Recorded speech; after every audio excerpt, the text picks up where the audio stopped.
नमस्कार, हमारे खास कार्यक्रम सवाल तो पूछेंगे में आप सभी का स्वागत है। मैं हूं आपके साथ सुनीता पटेल। बीजेपी से अलग होकर नीतीश कुमार ने एक बार फिर बहुत बड़ा दांव खेला है। अब तक मुख्यमंत्री रहे नीतीश कुमार ने इस्तीफा देकर 8वीं बार सीएम पद की शपथ ली। नीतीश कुमार की राजनीतिक रणनीति ने सबको चौंका दिया है।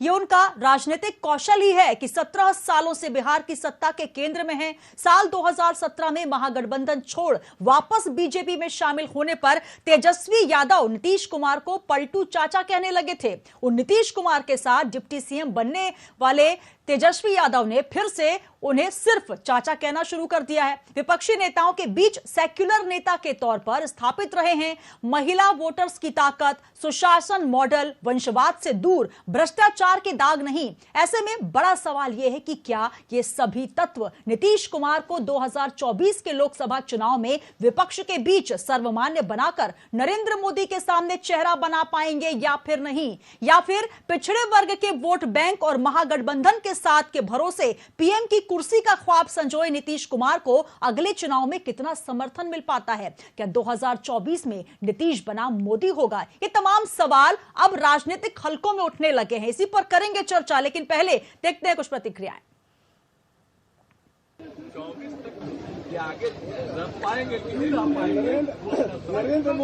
हमने अपनी तरफ से गठबंधन धर्म का पूरा पालन करने की कोशिश की और जब पूरे माहौल को हमने देखा है और उसके बाद मुझको लगा कि मेरे जैसे व्यक्ति के लिए ये हमारे अंतरात्मा की आवाज है। हमने कई बार सोचा, अनेक दिनों से यह बात मेरे मन में चल रही थी, कोई रास्ता निकल जाए। जब तक चला सकते थे चला दिया। अब मेरे ये स्वभाव और काम करने के तरीकों के अनुरूप नहीं है। मुझको ये प्रतीत हो गया कि अब इसके आगे काम करना संभव नहीं है, क्योंकि मेरा कमिटमेंट बिहार के प्रति है, बिहार के लोगों के प्रति है। बिहार का विकास, न्याय के साथ विकास के प्रति मेरा कमिटमेंट है। और सारे विधायक और विधान पार्षद और पार्टी के नेता सब लोगों की सारी मीटिंग आज हुई और सब लोगों की इच्छा यही हुई है कि हम लोगों को एनडीए छोड़ देना चाहिए। तो जैसे ही एनडीए छोड़ने का निर्णय सब लोगों की थी ही, तो हमने उसी को स्वीकार कर लिया और आकर के यहाँ जो एनडीए की सरकार में हम मुख्यमंत्री थे, हमने मुख्यमंत्री पद से इस्तीफा सौंप दिया। जब दूसरी बार मंत्रिपरिषद का विस्तार हो रहा था, उसमें स्वयं अमित शाह जी ने मुख्यमंत्री को टेलीफोन किया और कहा कि कोई एक नाम दे दीजिए। तो उन्होंने आरसीपी सिंह का नाम दिया और ये भी कहा कि देखिए ललन जी थोड़ा नाराज होंगे, उनका भी ध्यान रखना पड़ेगा। लेकिन उन्होंने एक नाम दिया और वो भी नाम आरसीपी सिंह का था। तो जब उन्होंने एक नाम दे दिया तब केंद्रीय मंत्रिपरिषद में उनको शामिल किया गया। तो इतना सफेद झूठ, इतना सरासर झूठ, इस प्रकार का झूठ कि आरसीपी सिंह को बिना पूछे बना दिया गया। देखो, हमने कोशिश की थी कि अंधेरे से उजाले की ओर बिहार को ले जाएं, लेकिन नीतीश कुमार जी लालटेन युग की ओर ले जाना चाहते हैं, तो लालटेन की तरफ गए। ऐसे लोगों के तरफ चले गए जिन्होंने बिहार को चारागाह बना दिया था। आज भी चारा घोटाले को लेकर माननीय लालू जी सजा काट रहे हैं, लेकिन कुर्सी के मोह में नीतीश कुमार जी ने एक बार फिर बिहार को चारागाह की तरफ, घोटाले की तरफ, घोटाले का प्रदेश बनाने की तरफ ले जाने की कोशिश की है, जो अच्छी नहीं। 2024 का अग्निपथ, नीतीश की 8वीं शपथ। जी हां, इसी पर करेंगे चर्चा। तमाम मेहमान हमारे साथ जुड़ चुके हैं, तमाम प्रतिक्रियाएं भी आप सुन चुके हैं। आइए आपका परिचय करवा देती हूं। इस वक्त कौन कौन हमारे साथ मौजूद हैं? इस वक्त स्टूडियो में मौजूद हैं राजाराम शिवहरे जी, ओबीसी मोर्चा से बीजेपी का पक्ष रखेंगे। सर, बहुत स्वागत है, नमस्कार। और साथ ही जुड़ रहे हैं राजाराम शिवहरे जी के साथ सूरज जायसवाल जी, प्रदेश अध्यक्ष है जेडीयू से। सर, बहुत स्वागत है आपका जी। साथ ही कांग्रेस से अपना पक्ष रखेंगे योगेश गुप्ता जी। सर, बहुत स्वागत है आपका वीआईपी न्यूज में। सबसे पहले शुरुआत राजाराम शिवहरे जी आपसे ही करना चाहूंगी। जिस तरीके से 2017 की भी हमने प्रतिक्रिया यहां पर सुनी नीतीश कुमार जी की, उसके बाद जो प्रतिक्रिया आई है 2014 में आए थे, 2024 में नहीं रहेंगे, बीजेपी को सबक सिखाना जरूरी था, तमाम जो है वो आरोपों की बौछार अब बीजेपी की तरफ लग रही है। एनडीए से अपना नाता तोड़कर अब महागठबंधन की राह पर चल पड़े हैं नीतीश कुमार जी। एक लंबा राजनीतिक करियर और कहीं ना कहीं जो बिहार की जनता है विश्वास तो जताती है नीतीश जी पर, अब इसका क्या असर पड़ता आप देख रहे हैं 2024 के चुनावों पर? देखिए सुनीता जी, आपने जो कहा कि बिहार की जनता नीतीश कुमार पर विश्वास जताती है, मैं आपसे पूछना चाहता हूं, यदि बिहार की जनता नीतीश कुमार पर यदि विश्वास जताती होती तो ये नरेंद्र मोदी जी के साथ जब चुनाव लड़े लोकसभा का तो इनको 17 सीटें मिली, और जब ये अकेले चुनाव लड़े थे लोकसभा का तो इनके पास सिर्फ 2 सीटें थी जी। और इससे पहले जब गठबंधन नहीं था, गठबंधन से पहले जब इन्होंने चुनाव लड़ा था इस सरकार के पहले, तो इनके पास लगभग 71 सीटें थी, जो आज 43 सीटों पर आ गए। बिहार की जनता ने जो समर्थन दिया था वो नीतीश कुमार जी को नहीं दिया था, बिहार की जनता ने आदरणीय नरेंद्र मोदी जी के नेतृत्व में एक सुशासन वाली सरकार को नेतृत्व दिया था, और ये उम्मीद की थी कि नीतीश कुमार जी के नेतृत्व में और माननीय नरेंद्र मोदी जी के सहयोग से बिहार में एक अच्छी सरकार चलेगी। लेकिन नीतीश कुमार जी पलटू राम, आप देखिए जिस पलटू राम चाचा वो कहते थे, आज उन्हीं के साथ वो जुड़ गए हैं। आपको 2013 का एक वाक्य याद होगा, जब इन्होंने उनसे नरेंद्र मोदी जी के खिलाफ तब भी कहा था कि ये सांप्रदायिक हैं और हम इनके साथ नहीं जाएंगे, चाहे हम मिट्टी में मिल जाएंगे लेकिन हम बीजेपी के साथ नहीं जाएंगे। ये फिर भी वहां पर आए, एक बार नहीं इनके 8-9 बार पलटू राम कर करके ये सरकार बनाते सीएम बनते चले आ रहे हैं। इनका अपना कोई जनाधार नहीं है, ये दूसरों के कंधे पर हमेशा अपने आप को आगे बढ़ाने की कोशिश कर रहे हैं। और मैं आपको बता दूं कि 2024 में इनका वही हाल होगा जो 2014 में इनका हुआ था कि 2 सीटें मिली थी उस समय, अब इनको 2 भी नहीं मिलने वाली हैं। इनको अहम हो गया है कि मैं मुख्यमंत्री हूं, लेकिन इनको ये पता नहीं है कि मुख्यमंत्री जितनी बार भी बनिए हमेशा दूसरों के कंधे से बनिए, दूसरों के सहयोग से बन के। इनका खुद का वहां जनाधार बिल्कुल नहीं बचा है। और ये जो भ्रष्टाचार की बात करते हैं, आप बताइए, जिस चारा घोटाले में लालू यादव परिवार फंसा हुआ है, उस लालू यादव परिवार का सहयोग लेकर के और ये आज उसी भ्रष्टाचारियों के साथ जा रहे हैं, तो ये अपने आप को ईमानदार साबित कैसे कर पाएंगे? ये पिछड़े वर्ग के एक्चुअल में नेता बनना चाह रहे थे, लेकिन पिछड़े वर्ग के नेता के रूप में जब से नरेंद्र मोदी जी उभर के पूरे देश में और पूरे अंतर्राष्ट्रीय लेवल पे छाए हुए हैं, तब से इन्हें अंदर ही अंदर एक घुटन महसूस हो रही थी, और उस घुटन को ये व्यक्त नहीं कर पा रहे थे और ये छटपटा रहे थे कि कोई बहाना मिले, मैं बाहर जाऊं। ये राष्ट्रीय नेता बनना चाहते हैं, लेकिन मैं आपको बता दूं कि 2024 के चुनाव के बाद ये प्रदेश के नेता भी नहीं रहेंगे, ये जहां है उससे भी और नीचे चले जाएंगे, और ये गठबंधन 2 साल भी नहीं चलने वाला। बहुत सी भविष्यवाणियां आपने कर दी हैं। सूरज जायसवाल जी का भी रुख कर लेती हूँ, बहुत सारे सवाल हैं, जेडीयू से हमारे साथ जुड़े हैं। सूरज जायसवाल जी, तमाम बातें आपने सुनी, राजनीतिक महत्वाकांक्षा, पलटू राम, और जिस तरीके से तेजस्वी यादव कहा करते थे पलटू चाचा, उसके बाद आज चाचा कहकर पैर छूते नजर आए, केचुली वाला सांप उन्होंने कहा, तमाम ऐसे शब्द इस्तेमाल किए और आज एक साथ एक मंच पर नजर आ रहे हैं। क्या कहा जाए कि राजनीतिक महत्वाकांक्षा इतनी बड़ी हो गई है कि बीच में ही जनाधार, जो कि जनता ने आपको चुनकर सत्ता पर बैठाया और बीच में साथ छोड़कर जो नई तरीके से नया महागठबंधन के साथ जुड़ गए, इसको लेकर क्या लगता है आपको? किस तरीके से आप देखते हैं जनता आप पर कितना विश्वास कर रही है? सर, आप तक आवाज पहुंच रही है? सूरज जायसवाल जी, अब तक आवाज पहुंच रही है सर? मेरे पास आपकी आवाज नहीं आ रही है। जी जायसवाल जी, आपने तमाम बातें सुनी राजाराम शिवहरे जी की, अब तक आवाज पहुंच रही थी सर? राजाराम शिवहरे जी ने भी जो भी बात कही है उसकी वॉइस क्लियर नहीं आई थी मेरे पास। जी, अभी सुन पा रहे हैं? हाँ, मैं आपकी बात सुन पा रहा हूँ अभी। जी बिल्कुल। जिस तरीके से जो परिदृश्य नजर आ रहा है, महागठबंधन का रुख एक बार आप फिर कर रहे हैं, वही तेजस्वी यादव जो कि पलटू चाचा कहा करते थे, केचुली वाला सांप कहा करते थे, आज उनको चाचा कहकर पैर छू रहे हैं। एक बार एनडीए का साथ छोड़कर फिर आप जब महागठबंधन की ओर रुख कर रहे हैं, क्या लगता है? ये कहा जा रहा है कि महत्वाकांक्षा जो है वो इंसान को इस कदर लेकर जाती है, और बीजेपी का आरोप यह है कि अब वो कहीं के नहीं रहेंगे, 2024 में जनता भी देखेगी और आप भी देखेंगे, क्या कहेंगे?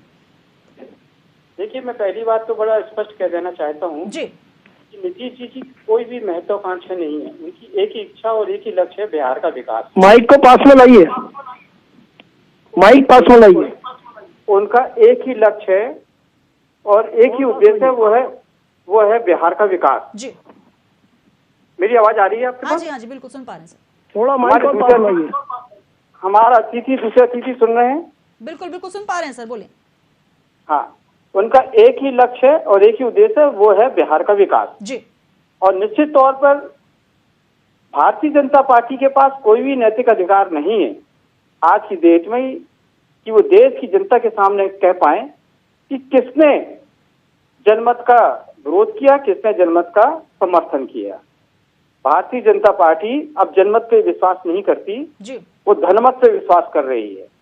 और यही कारण है कि वो अन्य राज्यों में जो उसके सहयोगी थे उनको खत्म करने का उसने प्रयास किया।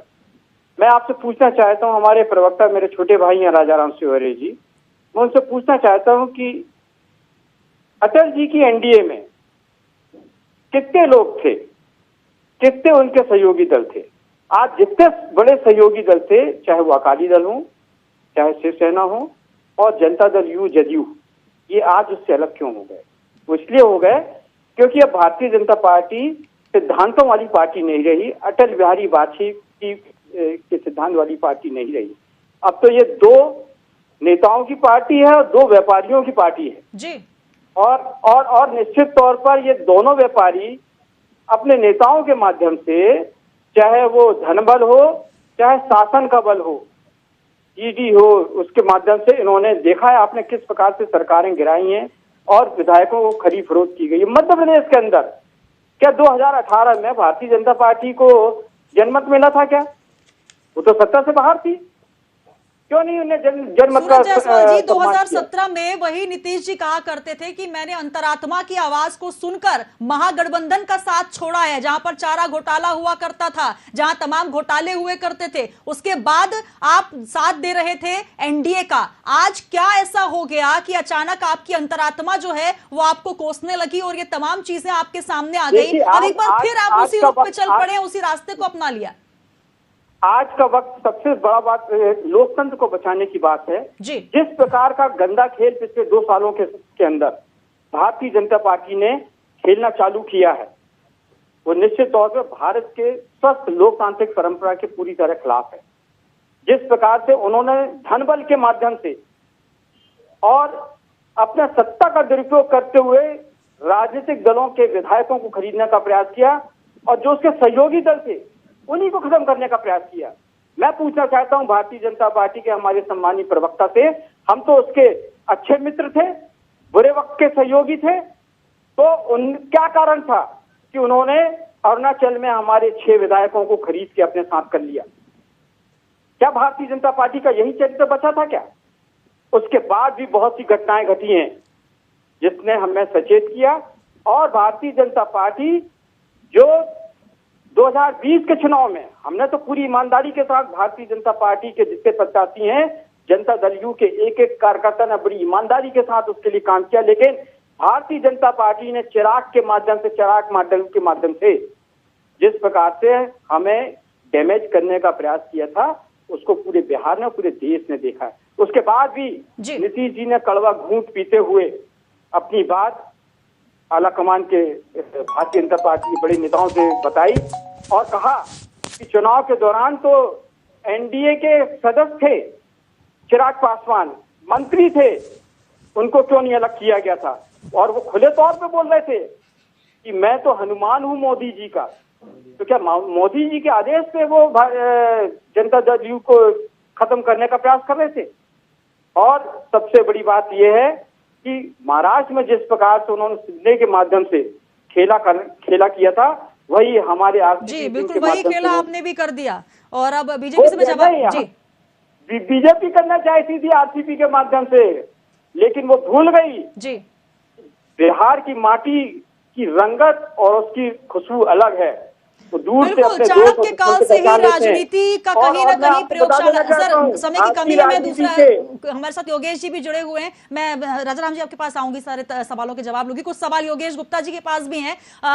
अगर बिहार की हम बात करें, चाणक्य काल से ही राजनीति की प्रयोगशाला मानी जाती रही है।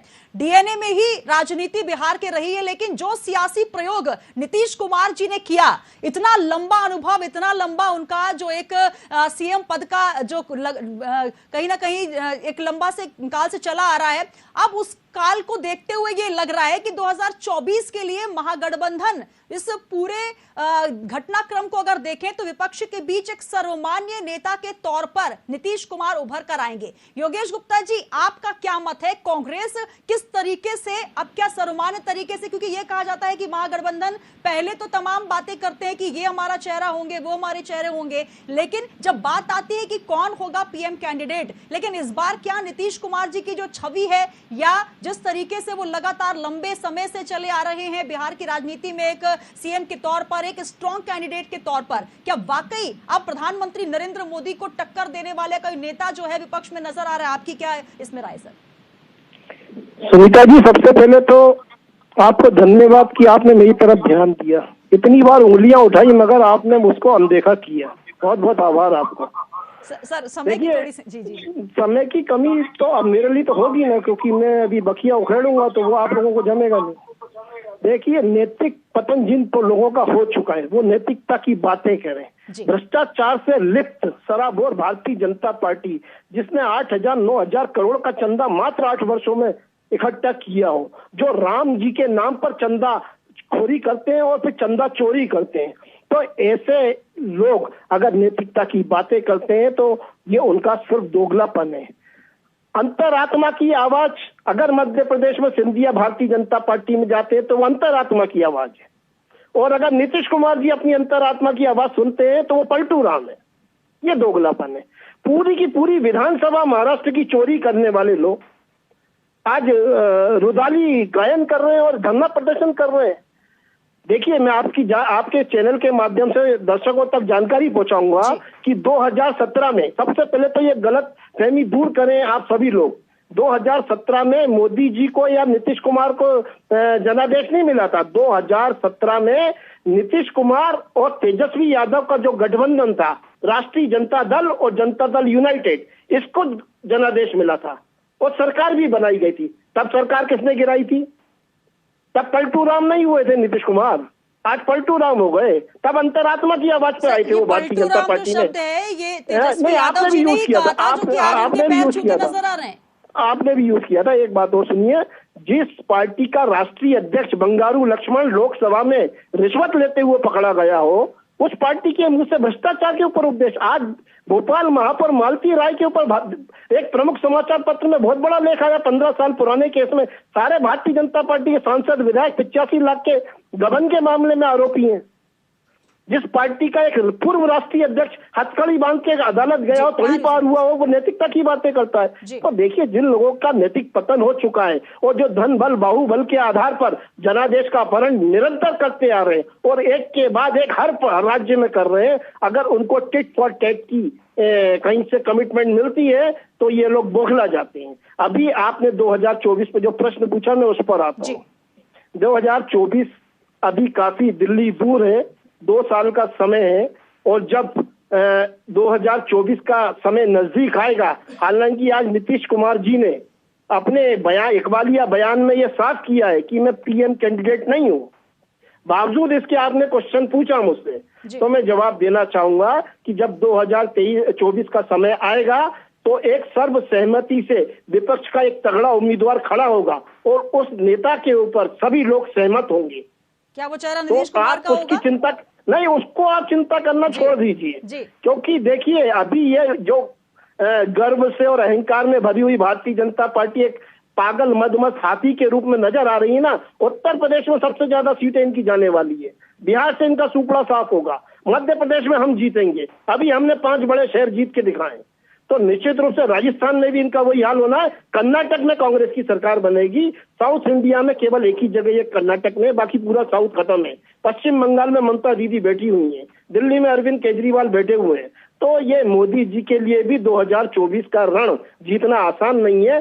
जिस मोदी की सरकार में पेट्रोल 120 के पार, और डीजल 100 के पार, रसोई गैस 1000 के पार और खाने का तेल 150 के पार, युवा बेरोजगार, किसान लाचार, ऐसी निकम्मी मोदी सरकार। क्या आप उम्मीद करती हैं कि 2023 में ये जीतेंगे? और आप क्या इनको अपना वोट देंगी? क्या आपको रसोई घर में आज 44% महंगाई का सामना नहीं करना पड़ रहा?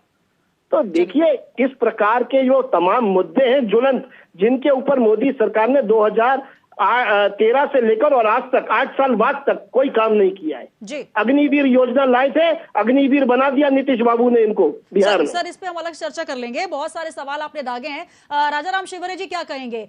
टिट फॉर टेट की राजनीति, जब महाअघाड़ी सरकार गिरती है तब आप लपक कर सरकार बनाने के लिए खड़े हो जाते हैं। जब वही दिशा और दशा जब आपको दिखाई जाती है तो तमाम आरोप की बौछार हो जाती है। अब इसको लेकर क्या कहना चाहेंगे? नीतीश कुमार ने तो अपना अस्त्र चल दिया है, अब किस ब्रह्मास्त्र के साथ आप तैयार हैं? देखिए सुनीता जी, मैं आपको एक बात बता देना चाहता हूँ आपके चैनल के माध्यम से कि पलटू राम चाचा हमने नहीं कहा जी, वो मैंने साफ वो आप भी समझ रहे हैं। लालू यादव जी ने क्या कहा था आपको मालूम है? गिरगिट शब्द बोला था नीतीश कुमार के लिए। और एक बात बताइए, जितनी बार भी इन्होंने मुख्यमंत्री पद से इस्तीफा दिया है, हमेशा इन्होंने अंतरात्मा की आवाज़ से दिया है। जब भाजपा का साथ छोड़ा तब भी अंतरात्मा की आवाज़ आई, जब आरजेडी के साथ छोड़ा तब भी जनता दल के जिनकी अंतरात्मा की आवाज़ आती। जब भी ये पद छोड़ते हैं और अंतरात्मा की आवाज़ आती है और उन्हीं लोगों के साथ दोबारा गठबंधन बनाते हैं। अब एक बात बताइए, जब ये भ्रष्टाचार में यदि नैतिकता की सरकार चलाना चाहते हैं, भ्रष्टाचार मुक्त सरकार चलाना चाहते हैं, तो तेजस्वी यादव के साथ इन्होंने आरोप लगाया था कि वो जिस घोटाले में फंसे थे IRRTC के, और इन्होंने कहा था कि मैं अब इनके साथ नहीं रह सकता, मेरा दम घुट रहा है। तो अब आप बताइए, फिर वो भ्रष्टाचार का आरोप इन पर कहाँ से साबित मतलब दाग नहीं बचा जो फिर उनके साथ बैठ गए। नीतीश कुमार तो अवसरवाद की राजनीति करते हैं। इनको जब तक अपनी कुर्सी सुरक्षित दिखाई देती है तब तक ये राजनीति करते हैं। जैसे ही इन्हें कुर्सी का खतरा लगता है ये अपना दल बदल लेते हैं। दूसरी बात मैं आपको बताना चाहता हूं, अभी गुप्ता जी कह रहे थे कि इनकी तो पूरी कांग्रेस जमानत पे चल रही है। एक भी नेता इनका ऐसा नहीं है जो बिना जमानत के हो। अरे भ्रष्टाचार के आरोप लगाने, गुप्ता जी आप बोल रहे थे, मैं नहीं बोल रहा था, आप सुन तो लीजिए। आपकी राष्ट्रीय अध्यक्ष सुन तो लीजिए, आपकी राष्ट्रीय अध्यक्ष जमानत पे, आपके उपाध्यक्ष जमानत पे, आपके महामंत्री जमानत पे, आपके प्रवक्ता जमानत पे। ऐसा कौन सा नेता है आपके पास जो बिना जमानत का हो?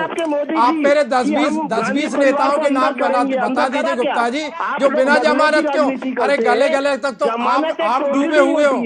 भ्रष्टाचार तो आपने शुरुआत की है। अभी हेराल्ड केस ही उठाए कि आप धरना प्रदर्शन कर रहे हो। आपके नेता काले काले कपड़े पहन के मंदिर का बनाने का विरोध कर रहे हैं 5 अगस्त के दिन, जिस दिन माननीय नरेंद्र मोदी जी ने मंदिर निर्माण के लिए नींव रखी। आप उस दिन काले कपड़े पहन के प्रदर्शन करते हो शुक्रवार के दिन। अरे आपको शर्म आना चाहिए गुप्ता जी, आप वरिष्ठ हो, चुप रहिए, थोड़ा सुन लीजिए, धैर्य रखिए, अपने आप को धीरज रखिए, सुन लिए। बोलना जानते हो, सुनना भी भगवान ने आपको 2 कान सुनने के लिए दिए, आप सुनिए तो जरा। अरे सोनिया गांधी को समझाइए कि आपके ऊपर तो अरे कितने केस है। अरे आप त्यागपत्र दीजिए, लगाने से आरोप की राजनीति तिरंगे आप बेच रहे हो, तिरंगा बेचने पे आ गए आप लोग। अरे गुप्ता जी, आपने जिसको स्टार प्रचारक बनाया, आज वही संत तुम्हारा आज देखिए रैप केस में फंसा हुआ है। किस नैतिकता की आप बात करते हो?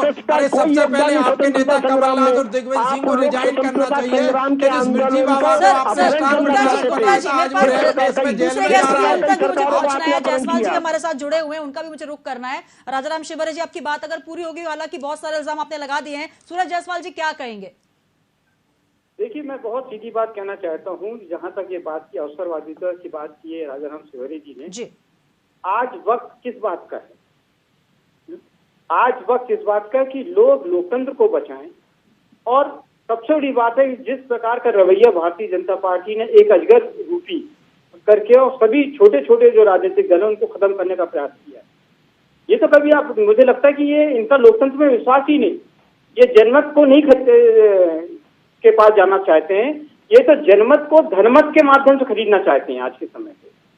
और जहां तक ये अपराधी की बात कर रहे हैं, तो मेरा तो स्पष्ट आरोप है कि भारतीय जनता पार्टी तो सबसे बड़ी ड्रग माफिया है। और जिस प्रकार से लाखों करोड़ रुपए का ड्रग इनके जो सहयोगी हैं अडानी, उनके एयरपोर्ट से पकड़ा जा रहा है, वो आज कहाँ से आ रहा है और देश के हर नौजवान के पास जा रहा है वो ड्रग। वहां पे कार्रवाई क्यों नहीं हुई? आज तक ईडी ने वहां पे कार्रवाई क्यों नहीं की? आज तक किसी प्रकार के अडानी के खिलाफ ये चीजें आज ही आप देख पा रहे हैं सर। इससे पहले आपने नहीं देखा, जब आपने 2017 में साथ देकर आप सरकार में आए, तब आपने बात नहीं देखी कि अडानी जी ने आज ही ड्रग्स का सप्लाई किया, जो तमाम आरोप आप लगा रहे हैं? उसके नहीं, उस वक्त ड्रग्स पकड़ा नहीं गया था जी, अभी पकड़ा गया है। 2 साल के अंदर ड्रग्स पकड़े गए। तमाम भी आरोप है सर। ये क्या 1-2 दिन की बात है या 8-10 दिन की बात है जब आपकी पूरी रणनीति तय हो रही थी? देखिए, बहुत मैं बात बता दूं जी कि जिस प्रकार से भारतीय जनता पार्टी ने अपने चरित्र बदला है जी, और 2 साल के अंदर, और जिस प्रकार से उसने अपने सहयोगी दलों को खत्म करने का प्रयास किया है, यही कारण था कि आज हमने देखा कि हमारी पीठ पे जो छुरा भोंका जा रहा है, हम अपने आप को खत्म करने के लिए तो भारतीय जनता पार्टी का साथ नहीं ले सकते ना। और भारतीय जनता पार्टी जो दूसरों को सत्ता से बाहर करती थी, आज खुद सत्ता से बाहर हो गई है बिहार के अंदर। और मैं आपको बता देना चाहता हूं, ये बिहार का असर नहीं है, इसका असर उत्तर प्रदेश में पड़ेगा, इसका असर मध्य प्रदेश में पड़ेगा, और अभी बहुत जल्द इसका असर आपको गुजरात में देखने को नजर आएगा। बिल्कुल। तो तमाम सर, समय की कमी है, हमारे साथ गोप्ता जी जुड़े और राजाराम शेवरे जी, आपका भी बहुत धन्यवाद। सूरज जायसवाल जी, प्रदेश अध्यक्ष जेडीयू से जुड़े। तमाम चर्चाएं हैं और तमाम आरोप प्रत्यारोपों के बीच अब 2014 में आए थे, 2024 में नहीं रहेंगे, ये बात नीतीश कुमार जी ने की है। कुल मिलाकर ये इशारा कर दिया है कि 2024 का जो अग्निपथ है वो नरेंद्र मोदी के लिए तैयार करने की पूरी रणनीति महागठबंधन बना रहा है। 2024 के लोकसभा चुनाव में विपक्ष के बीच क्या सर्वमान्य बनाकर नरेंद्र मोदी के सामने एक चेहरे के तौर पर पेश किया जाएगा। लेकिन सबसे महत्वपूर्ण बात है, इससे पहले भी हमने आम चुनाव देखे जब बढ़ चढ़कर बहुत से चेहरे पेश किए गए, लेकिन जैसे ही नरेंद्र मोदी की आंधी आई उसके बाद सब धराशायी हो गए। अब इन तमाम आरोपों के बीच जो बीजेपी पर आरोप लग रहे हैं, उन आरोपों के साथ कितना गठबंधन जो है महागठबंधन के तौर पर एक साथ रहता है और चुनौती दे पाता है नरेंद्र मोदी को, या यूं कहा जाए कि 2022 की यह अंगड़ाई 2024 तक किस लड़ाई में तब्दील होगी, यह देखना दिलचस्प होगा। कुछ सवालों के साथ आपको छोड़े जाते हैं, बने रहिए वीआईपी न्यूज के साथ। नमस्कार।